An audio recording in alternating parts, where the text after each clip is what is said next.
that is there must be at least one element. And second, alpha x plus beta y belongs to W for every scalar alpha, beta in F, and for all vectors x and y in W. Okay. Equivalently, you may also write it as a theorem. What? That is suppose a subset W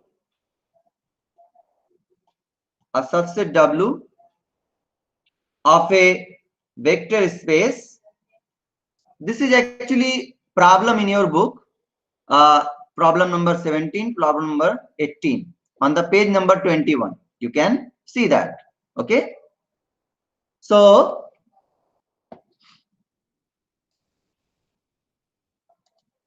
I hope it is clear to everyone. What is the theorem?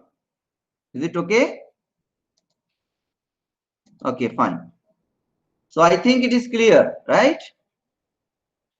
What is that? A subset W of a vector space V over F again is a subspace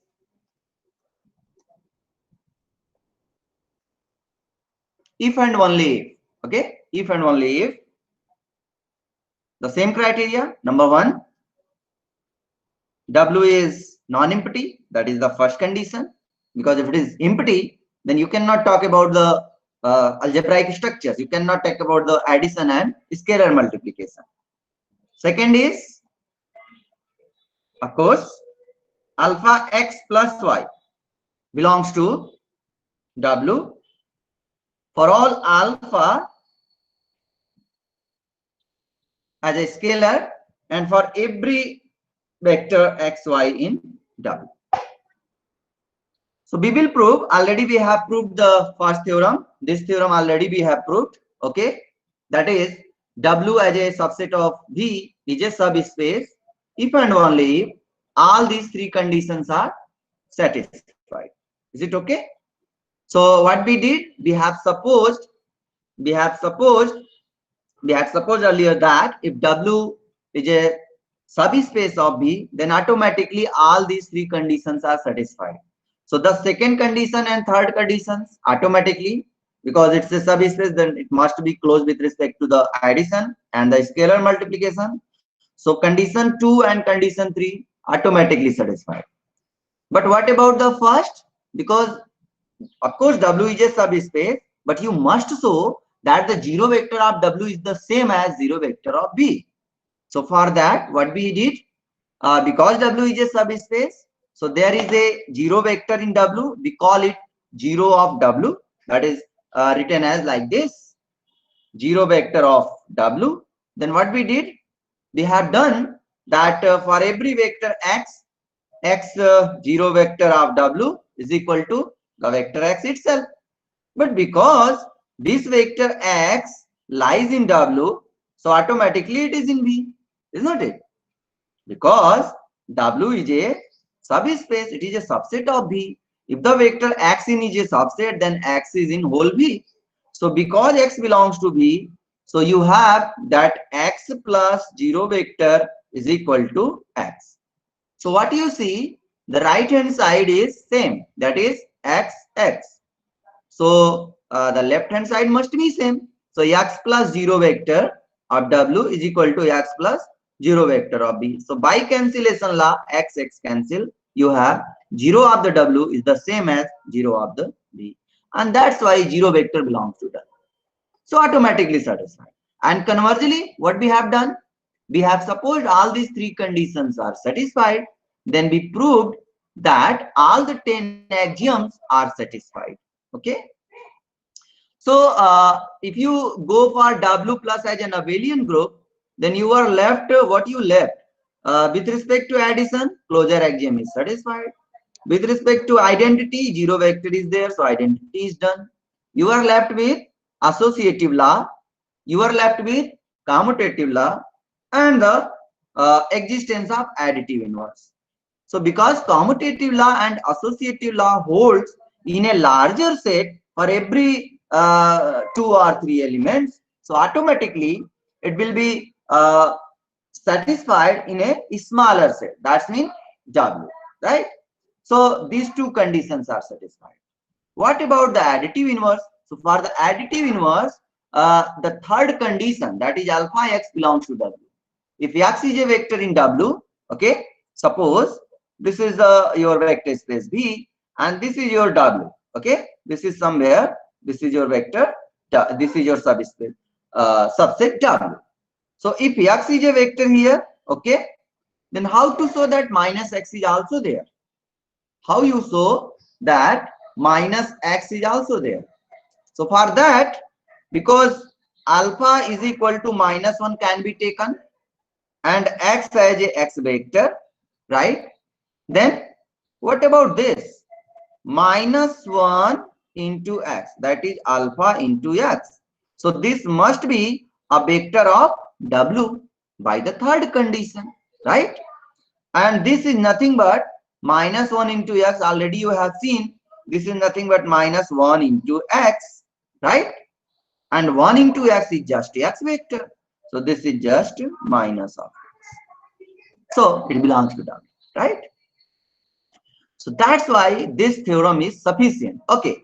So with respect to addition, we have done. What about scalar multiplication?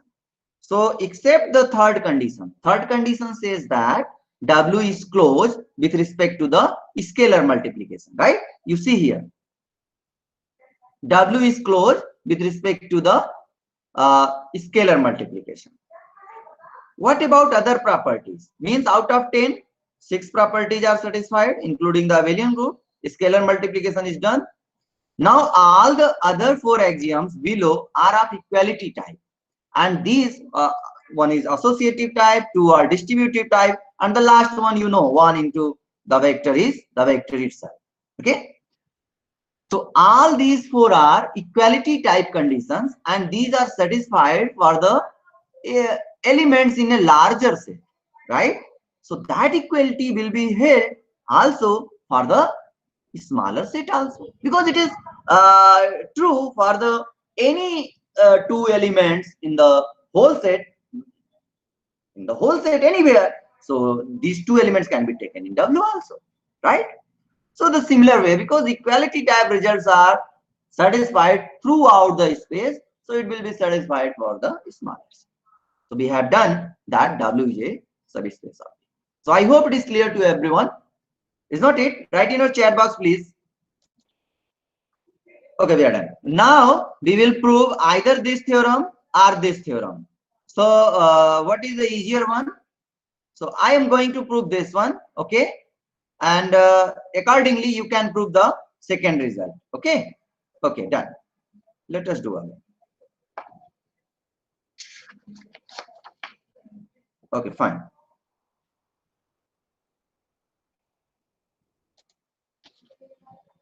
Good. Now we are going to prove the earlier theorem, the theorem 2. Okay, the result of 2, this one. We are going to prove this result, that is a subset W of a vector space V. I'm saying just a subset W. Okay. In some books you will find anonymity subset W of a vector space V is a subspace if and only if this condition is satisfied. Okay. So I'm saying a subset W of a vector space V is a subspace if and only if, number one, W must be non-empty, and the second thing, that is alpha x plus beta y belongs to W. So if you first you understood, then just observe that if you take alpha is 1, beta is 1, then you have the second condition. If you take beta is 0, then you have the third condition. If you take 0 and beta is 0, then what you have? You have the first condition. So automatically these are satisfied. Okay. But we forget this theorem and we prove this one independently, right? Okay. So let us prove this one. So what we are going to do? We are going to do that. Let us suppose. Let us take this one. Okay. So let us take that is Suppose W is a subspace of B. W is a subspace of B. What does it mean? It means, therefore, W itself is a vector space under the operations of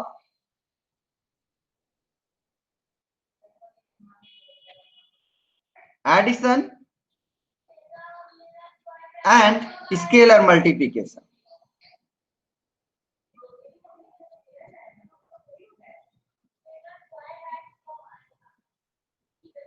Defined as in V, right? Whatever the operations is defined in V, with respect to that operations, W is a subspace. That means W is a vector space. So clearly, W zero vector will be there at least, is not it? Because W is a subspace, so zero must be there. And this implies that W is non-empty. First condition is done, right? Okay, so now let alpha, gamma, beta are any two scalars and x comma y belongs to W. Then alpha x comma beta y belongs to W. Why? Because W is a subspace, so it is closed with respect to W is a vector space, so it is closed with respect to the scalar multiplication, right? Since W is closed under scalar multiplication, under scalar multiplication, right? And since W is closed with respect to addition also, therefore alpha x plus beta y belongs to W. The reason is W is closed under vector addition. Since W is closed under vector addition, right? So first condition is, so this is the condition 2. So condition 2 and condition 1 both are satisfied. Hence, conditions 1 and 2 are necessary. This is also called necessary and sufficient conditions. So whenever we prove that necessary condition, that means you have to suppose that it is a subspace. Then you prove that these conditions are necessary. So these are necessary conditions, right? Necessary conditions. Okay. So my handwriting is poor, but it is readable. Okay, fine. Now we are going to prove converse part, means sufficient part. So that is also called, this may also you may write, this is the necessary condition. Okay, necessary, yeah, fine, necessary condition. So if the theorem is asked like this, state and prove necessary and sufficient condition are a necessary and sufficient condition for a subset W of V to form a subspace is that this one, right? So it may be asked like this also. But anyway, in the book it is written like this, so I am following this. Now the sufficient condition, right? Sufficient condition. What the sufficient condition is? That is converse part. That is called also converse part. So conversely, you will also write like this. Conversely, suppose that conditions are given. Suppose that conditions 1 and 2 are given. Then what you have to prove? You need to prove that this is a vector subspace, right? Okay.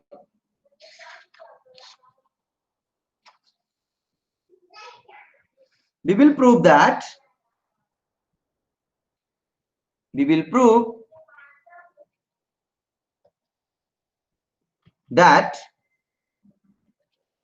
W is a subspace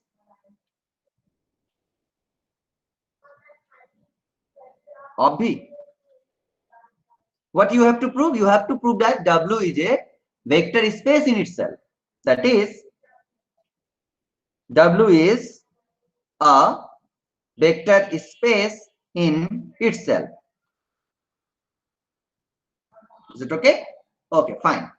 So how to prove this one?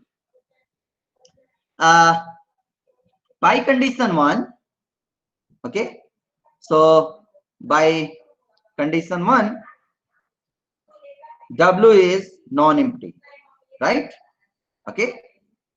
And in condition 2, just take alpha is 1, beta is 1, then 1 means unity element of the field, okay. Then alpha x plus beta y is equal to x plus y belongs to W for all x, y in W. That is the condition number 2. Let us see again. What was the condition? This is the condition 2, right? This is the condition 2. Just see this. Okay? This is the condition 2. Is not it? So alpha x plus beta y belongs to W for every alpha beta in F and for every x y in W. Means if you choose alpha is 1, beta is 1, then still it is true for every x y in W. So what we have done? We have done here that alpha x plus beta y is x plus y belongs to W for all x y belongs to W. And this implies that W is closed under vector addition. Okay, under vector addition, right? Okay. Again, take alpha is 0 scalar, beta is 0 scalar, then alpha x plus beta y is equal to what you have? You have 0 into x vector plus 0 into y vector is equal to 0 vector of W plus 0 vector of W. And 0 vector plus 0 vector is again 0 vector. And this must belongs to W. Why? Because this element belongs to W. Is not it? This element belongs to W, right? This is an element of W by the condition 2. So therefore 0 bar belongs to W. So that is the additive identity is there, right? Now we show that additive inverse. Take, so let me write here bullets, double bullets, okay. Take alpha is equal to alpha. Alpha belongs to F, beta is 0 in F. Then alpha x can be written as alpha x plus beta y, and automatically this belongs to W. Why? Because beta is 0, right? Beta is 0 and 0 into any vector is 0 vector, and adding 0 vector to any vector is the same vector because 0 is the additive identity of B, right? Is not clear? Okay. Because beta into y is 0 into y is 0 vector, and therefore alpha x plus 0 vector is equal to alpha x. So that's why I am writing here alpha x is equal to alpha x plus beta y. Okay. And this proves that that W is actually we have to prove the closure axiom. We have to prove first that W plus is abelian. Okay. Anyway, we have done this for scalar multiplication. Later on we can do this. Actually, forget this one right now. Okay. What we have to prove? We have to prove the additive inverse. So take alpha is -1, that is the negative of the unity, right? And beta is 0. Then what you have? Then we have alpha x plus beta y is equal to -1 into x plus 0 into y. It is immaterial. You don't write all the time because you have understood once, you can write directly. So this is -1 into x vector plus 0 vector, and this is nothing but just minus vector of x, and adding 0 vector is just nothing, adding anything. Okay, so adding the 0 vector, nothing advances to the vector, so it is as it is. So minus x, because it is additive identity. So you proved. So this implies, that is, for x in W, and this belongs to W, for x in W implies that minus x belongs to W. That is, negative of x is also there, right? And of course, you know x plus minus x is the 0 vector. Okay. Okay. And therefore, what you have to prove? Yeah, 0 vector. So 0 vector is already there. 0 of B is there, right? 0 of B is there. But still, you may confuse. Is this vector 0 will work for the W? Yes, because this 0 works for every vector in V. So this 0 also works for this 0 also works for, let me write it, because this 0 works for the whole vector space V. So this 0 will also work for W, right? So this is the additive identity of W. That's done. This is the negative vector of x, because in the whole vector space V, x plus minus x is the 0 vector. So in W also, right? And what about the commutative law and associative law? Because the commutative law and associative law, right? Since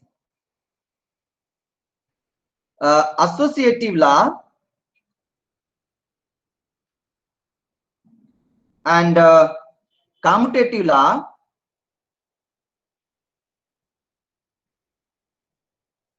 satisfy in V, and W is a subset of V. Again, I am saying, because these two are of equality type. So if this is satisfied in the whole vector space V, for a moment, suppose x plus y, commutative law, x plus y is equal to y plus x for every x, y in V. Then what is the problem if it is in W, right?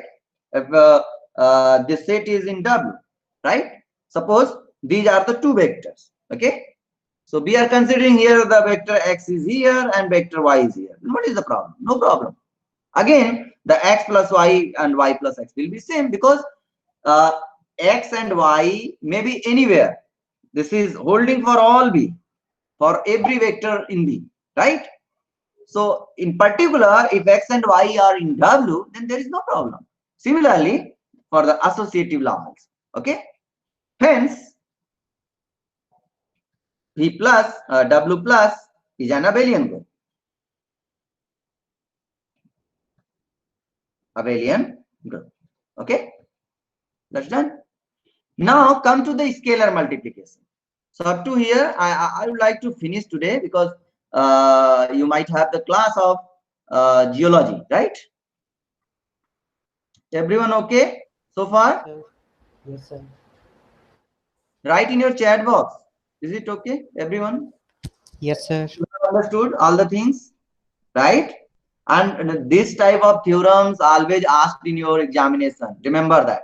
That's why I am emphasizing how to prove this, how to understand that. You no need to just remember the things. You just keep in your mind how to prove, right? If steps are up and down, there is no problem. You just make up your mind that yes, I know that I can prove anytime. Okay, so like this, that must be the habit. Okay, now we are going to prove the scalar multiplication axioms. Okay, now what I have done in the earlier here, right? So that's why we are going to do this one. Okay, now by third, by condition 2, beta is 0, then alpha x plus beta y will be equal to alpha x plus 0 into y will be equal to alpha x plus 0 vector will be equal to alpha x for all alpha in F and for all x in the vector W, right? So this implies that alpha x belongs to W for all alpha belongs to F, for all x belongs to W. That is, W is closed with respect to the scalar multiplication. That is, W is closed under scalar multiplication. Under scalar multiplication, right? Now, what about the other 4 properties, remaining 4 properties? You know they are of equality type, right? Since other axioms of vector space are of equality type,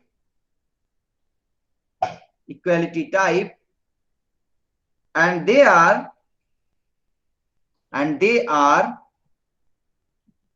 satisfied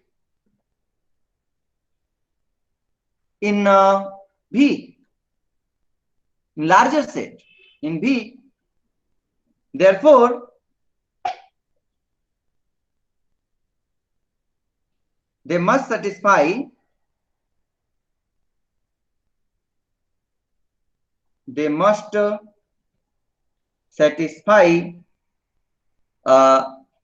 in W also, because W is a subset of P, right? So what do you prove? So we have proved, so we have shown that all the 10 axioms of vector space are satisfied in W. All the 10 axioms, just either you write 10 or not, all the axioms is sufficient. All the axioms are of a vector space are satisfied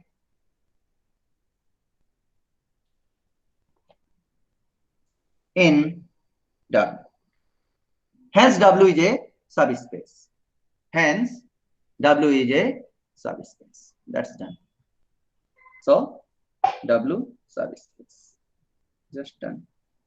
Okay. So, today, I think we have done it. You might have class today. Okay. Any problem? Okay to everyone. In next class, we will see some examples and we will prove some more theorems regarding the algebra of subspaces, like intersection of 2 subspaces is again a subspace. In fact, arbitrary intersection of subspaces is a subspace, but union of 2 subspaces need not be subspace. And the union of 2 subspaces will be a subspace if and only if one is contained in another. That is, if W1 and W2 are 2 subspaces, then W1 union W2 is a subspace if and only if either W1 is contained in W2 or W2 is contained in W1. Okay. So for today, good luck.